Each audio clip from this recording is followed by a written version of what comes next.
ನಮಸ್ಕಾರ ವೀಕ್ಷಕರೇ, ನಾನು ಮಂಜುನಾಥ್ ಶರ್ಮಾ, ಚಿತ್ಸುಕಿ ಹಾಗೂ ದೂರ್ವಾ ಚಾನಲ್ನ ಸಂಸ್ಥಾಪಕ.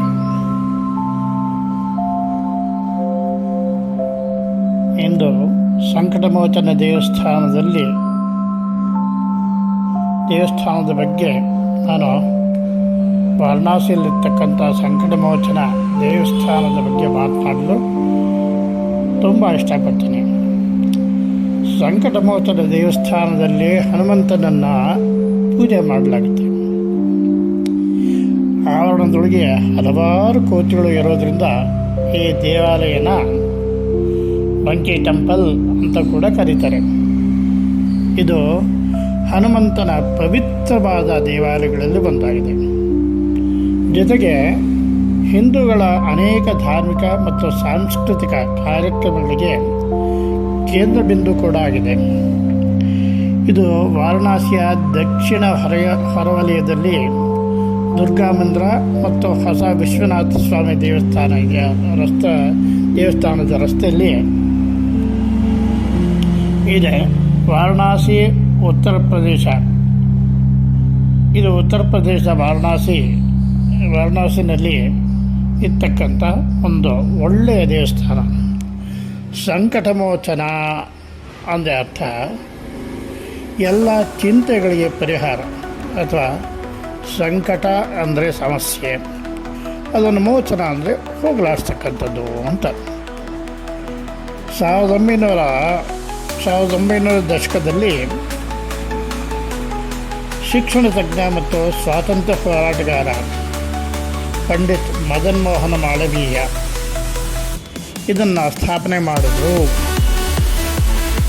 ಅಂತ ನಂಬಲಾಗಿದೆ.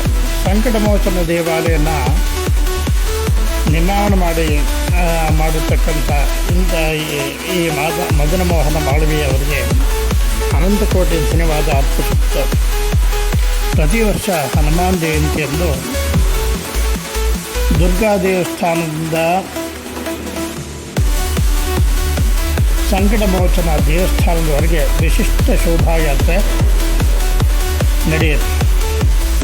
ಹನುಮಾನ್ ಪ್ರತಿಮೆಯ ಮೇಲೆ ಪ್ರಸಾದ ಮತ್ತು ಸಿಂಧೂರ ಇಡಲಾಗುತ್ತೆ. ಇದನ್ನು ಭಕ್ತರು ದೇವಾಲಯದ ಮೈದಾನದಲ್ಲಿ ಮಾರಾಟ ಮಾಡ್ತಾರೆ.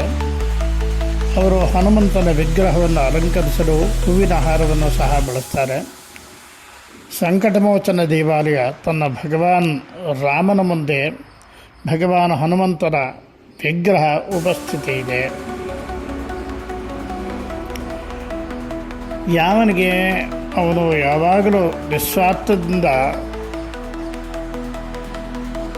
ಈ ಸಂಕಟಮೋಚನ ದೇವರನ್ನು ಧ್ಯಾನ ಮಾಡ್ತಾರೋ, ಪೂಜೆ ಮಾಡ್ತಾರೋ, ಸೇವೆ ಮಾಡ್ತಾರೋ, ಅವರಿಗೆ ಯಾವ ಗ್ರಹದ ಕಾಟ ಕೂಡ ಖಂಡಿತವಾಗಿಯೂ ಬರಲ್ಲ. ಮತ್ತು ಗೋಸ್ವಾಮಿ ತುಳಸಿದಾಸರು ಹನುಮಂತನ ದರ್ಶನ ಪಡೆದ ನಂತರ ಈ ದೇವಾಲಯನ ನಿರ್ಮಾಣ ಮಾಡಿದರು ಅಂತ ಹೇಳಲಾಗುತ್ತೆ. ಈ ದೇಗುಲವನ್ನು ಗೋಸ್ವಾಮಿ ತುಳಸಿದಾಸ್ ಪ್ರಸಿದ್ಧ ಸಂತ ರಾಮಚರಿತಮಾನಸ ಬಗ್ಗೆ ಎಲ್ಲ ಲೇಖಕರು ಅವರು ಇದನ್ನು ಸ್ಥಾಪನೆ ಮಾಡಿದರು. ರಾಮಚರಿತಮಾನಸ ಹಿಂದೂ ಮಹಾಕಾವ್ಯ ರಾಮಾಯಣದ ಹಿಂದಿ ಅನುವಾದವಾಗಿದೆ. ಇದನ್ನು ವಾಲ್ಮೀಕಿ ಬರೆದಿರ್ತಾರೆ. ಸಂಕಟಮೋಚನ ಫೌಂಡೇಶನ್ ಅನ್ನು 1982ರಲ್ಲಿ ವೀರಭದ್ರ ಮಿಶ್ರ ಅಂದರೆ ಇಲ್ಲಿ ದೇವಸ್ಥಾನದ ಪ್ರಧಾನ ಅರ್ಚಕರು ಸ್ಥಾಪನೆ ಮಾಡಿದರು ಅಂತ ಹೇಳಲಾಗಿದೆ. ವೀರಭದ್ರ ಮಿಶ್ರ ಅವರು ಪವಿತ್ರ ಗಂಗಾ ನದಿಯನ್ನು ಸ್ವಚ್ಛಗೊಳಿಸಲು ಮತ್ತು ಇದನ್ನು ನಿರ್ವಹಣೆ ಮಾಡಲು ತುಂಬ ಶ್ರಮಪಟ್ಟರು.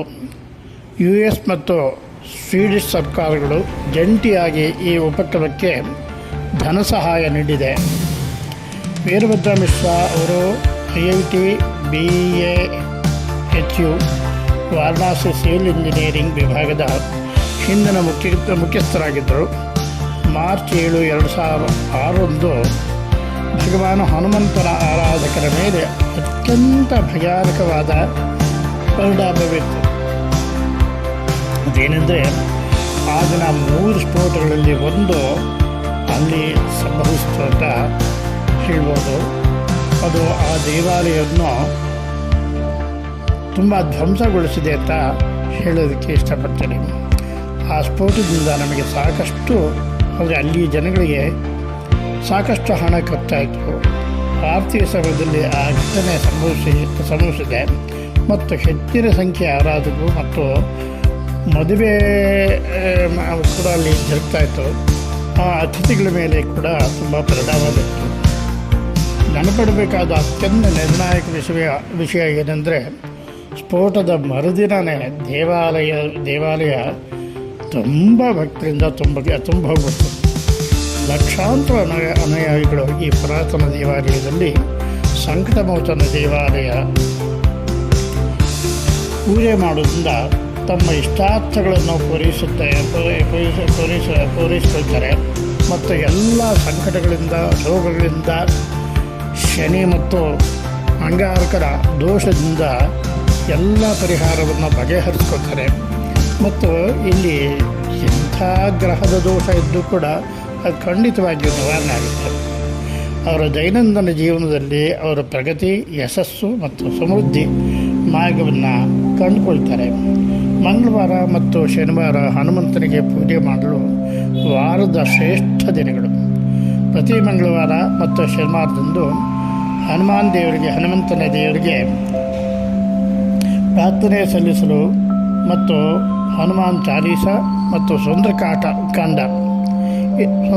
ಪಠನೆ ಮಾಡಲು ಲಕ್ಷಾಂತರ ಜನರು, ಸಾವಿರಾರು ಜನರು ದೇವಸ್ಥಾನಕ್ಕೆ ಬರ್ತಾರೆ. ವೈದಿಕ ಜ್ಯೋತಿಷ್ಯದ ಪ್ರಕಾರ ಭಗವಾನ್ ಹನುಮಂತನು ತನ್ನ ಜನರನ್ನು ಶನಿಗ್ರಹದಿಂದ ರಕ್ಷಿಸ್ತಾರೆ ಮತ್ತು ಮಂಗಳ ಗ್ರಹದಿಂದ ಕೂಡ ಏನು ದೋಷಗಳಿರುತ್ತೋ ಅಂಥ ದೋಷವನ್ನು ನಿವಾರಣೆ ಮಾಡ್ತಾರೆ ಅನ್ನೋದು ಈ ಜ್ಯೋತಿಷ್ಯದ ಒಂದು ಆಖ್ಯಾನ ಇದೆ. ವಿವಿಧ ಸಮಸ್ಯೆಗಳ ಬೆಳವಣಿಗೆಯನ್ನು ಸೂಚಿಸುತ್ತದೆ.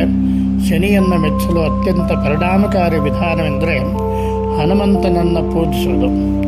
ಭಗವಾನ್ ಹನುಮಂತನನ್ನು ಪೂಜಿಸುವುದು ಜ್ಯೋತಿಷ್ಯದ ಪ್ರಕಾರ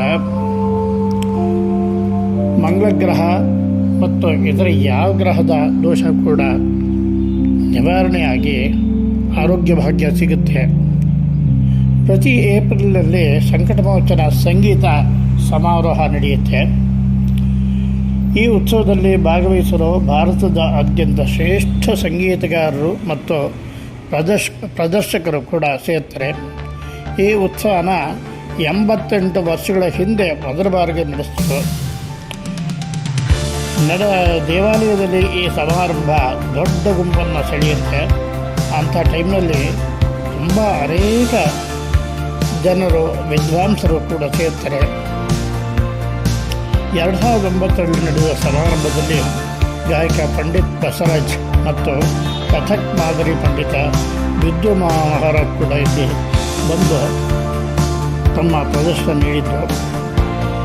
ಈ ವಾಸ್ತುಶಿಲ್ಪದ ವಿವರ ಹೇಗೆಂದರೆ, ಸಂಕಟಮೋಚನ ದೇವಾಲಯದ ವಾಸ್ತುಶಿಲ್ಪ ಹೆಚ್ಚು ಆಕರ್ಷಕವಾಗಿದೆ.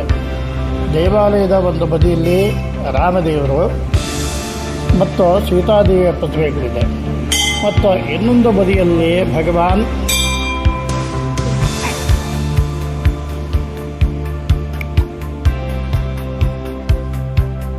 ಮತ್ತು ಸಂಕಟಮೋಚನ ದೇವಾಲಯ ವಾಸ್ತುಶಿಲ್ಪ ತುಂಬ ಚೆನ್ನಾಗಿದೆ. ಭಗವಾನ್ ಇಲ್ಲಿ ಸಂಕಟಮೋಚನ ದೇವಾಲಯದ ವಾಸ್ತುಶಿಲ್ಪ ಹೆಚ್ಚು ಆಕರ್ಷಕವಾಗಿದೆ. ದೇವಾಲಯದ ಒಂದು ಬದಿಯಲ್ಲಿ ರಾಮ ಮಂದಿರ ಮತ್ತು ಸೀತಾದೇವಿ ಪ್ರತಿಮೆಗಳಿದೆ. ಇನ್ನೊಂದು ಬದಿಯಲ್ಲಿ ಭಗವಾನ್ ಲಕ್ಷ್ಮಣ ಮತ್ತು ವಾನರ ಸೈನ್ಯ, ಭಗವಾನ್ ಶಿವನನ್ನು ಪೂಜಿಸುವ ಪ್ರತಿಮೆಗಳನ್ನು ಹೊಂದಿದೆ. ಸುಮಾರು 250 ಆರಾಧಕರು ಕುಳಿತುಕೊಳ್ಳುವ ಸಂಕಟಮೋಚನ ದೇವಾಲಯದಲ್ಲಿ ದೀರ್ಘ ವೃತ್ತಾಕಾರದ ಆರಾಧನಾ ಗ್ಯಾಲರಿ ಹನುಮಂತನನ್ನು ಪೂಜಿಸಲಾಗುತ್ತೆ. ಭಗವಾನ್ ಹನುಮಂತನ ಪ್ರತಿಮೆಯನ್ನು ಗ್ಯಾಲರಿಯ ಎಲ್ಲ ಕಡೆಯಿಂದ ಮತ್ತು ಸಭಾಂಗಣದ ಹೊರಗಿನಿಂದಲೂ ಕಾಣಬಹುದು. ಸಂಕಟಮೋಚನ ದೇವಾಲಯದ ವಾಸ್ತುಶಿಲ್ಪದ ಲಾಂಛನವು ಅದರ ಸ್ವಚ್ಛತೆಯಾಗಿದೆ. ಇದು ಅದರ ಆಕರ್ಷಣೆಯನ್ನು ಹೆಚ್ಚಿಸುತ್ತದೆ. ಸಂಕಟಮೋಚನ ದೇವಾಲಯವು ಇತರ ಬದ್ಧ ನಾಗರಿಕರಂತೆ ಪರಿಸರವನ್ನು ಸ್ವಚ್ಛವಾಗಿಡಲು ಸಹಾಯ ಮಾಡುವ ಪ್ರತಿಯೊಂದು ಚಟುವಟಿಕೆಯನ್ನು ಮಾಡಿದೆ. ದೇವರ ಪರವಾಗಿ ಅರ್ಪಿಸುವ ಹೂಗಳನ್ನು ಸಹ ಗೊಬ್ಬರವಾಗಿ ಇಲ್ಲಿ ಪರಿವರ್ತನೆ ಮಾಡಿ ಅದನ್ನು ಬಾಕಿ ಕಡೆಗೆ ಉಪಯೋಗಿಸ್ತಾರೆ. ಸಂಕಟಮೋಚನ ದೇವಾಲಯದ ವಾಸ್ತುಶಿಲ್ಪ ಸಾಂಪ್ರದಾಯಿಕ ಮತ್ತು ಆಧುನಿಕ ಅಂಶಗಳ ಸಂಯೋಜನೆ ಆಗಿದೆ ಅಂತ ಹೇಳ್ಬೋದು. ಇಲ್ಲಿ ತಲುಪಿದ ಹಾಗೆ ದೇವಸ್ಥಾನಕ್ಕೆ ಹೋಗಲು ನೀವು ಕಾರನ್ನು ಬಾಡಿಗೆ ಪಡೆಯಬಹುದು ಅಥವಾ ಆಟೋ ರಿಕ್ಷಾ ಕೂಡ ತಗೋಬೋದು. ಸಂಕಟಮೋಚನ ದೇವಸ್ಥಾನವು ವಾರಣಾಸಿ ರೈಲು ನಿಲ್ದಾಣದಿಂದ ಸುಮಾರು 11 ಕಿಲೋಮೀಟರ್ ದೂರದಲ್ಲಿದೆ. BHUನಿಂದ 3 ಕಿಲೋಮೀಟರ್ ದೂರದಲ್ಲಿದೆ ಮತ್ತು ಹೆದ್ದಾರಿ ಬಸ್ ನಿಲ್ದಾಣದಿಂದ ಅದೇ ದೂರದಲ್ಲಿದೆ. ವಾರಣಾಸಿಯಲ್ಲಿ ಎಲ್ಲಿಂದಲಾದರೂ ನೀವು ಸುಲಭವಾಗಿ ದೇವಾಲಯವನ್ನು ಪ್ರವೇಶ ಮಾಡ್ಬೋದು, ಏಕೆಂದರೆ ಪ್ರತಿ ಸ್ಥಳದಲ್ಲೂ ಅತ್ಯುತ್ತಮವಾದ ಆಟೋ ರಿಕ್ಷಾ ಸೇವೆ ಇಲ್ಲಿ ಸಿಗುತ್ತೆ. ಸರಳವಾಗಿ ನಿರ್ದೇಶನಗಳಿಗಾಗಿ ಚಾಲಕರನ್ನು ಕೇಳಿ ಮತ್ತು ಅವರನ್ನು ನಿಮಗೆ ಸರಿಯಾಗಿ ನಿರ್ದೇಶನ ಮಾಡ್ತಾರೆ. ರೈಲ್ವೆ ನಿಲ್ದಾಣದಿಂದ ಅಥವಾ ಹೆದ್ದಾರಿಗಳಲ್ಲಿ ಬಸ್ ನಿಲ್ದಾಣದಿಂದ ನೀವು ಬನಾರಸ್ ರೈಲು ನಿಲ್ದಾಣದಿಂದ ಅಥವಾ ರಸ್ತೆಗಳ ಬಸ್ ನಿಲ್ದಾಣದಿಂದ 15 ಮತ್ತು 45 ನಿಮಿಷಗಳ ಕಾಲ ಮೋಚನೆಗೆ ನೇರವಾಗಿ ಆಟೋ ರಿಕ್ಷಾವನ್ನು ತೆಗೆದುಕೊಳ್ಳಬಹುದು. ದೇವಾಲಯ ಎಷ್ಟೊತ್ತೆ ತೆಗೆಯುತ್ತೆ ಅಂತಂದರೆ, ಸಂಕಟಮೋಚನ ದೇವಾಲಯ ಪ್ರತಿದಿನ ಬೆಳಗ್ಗೆ 5ರಿಂದ ರಾತ್ರಿ 10 ಗಂಟೆವರೆಗೆ ತೆರೆದಿರುತ್ತೆ. ಆರತಿ ಸಮಯ ಮುಂಜಾನೆ 4 ಗಂಟೆಗೆ ಆರತಿ ಪ್ರಾರಂಭ ಆಗುತ್ತೆ ಮತ್ತು 9 ಗಂಟೆಗೆ ಸಂಧ್ಯಾ ಆರತಿ ಕೂಡ ಆಗುತ್ತೆ. ನಮಸ್ಕಾರ, ಶುಭ.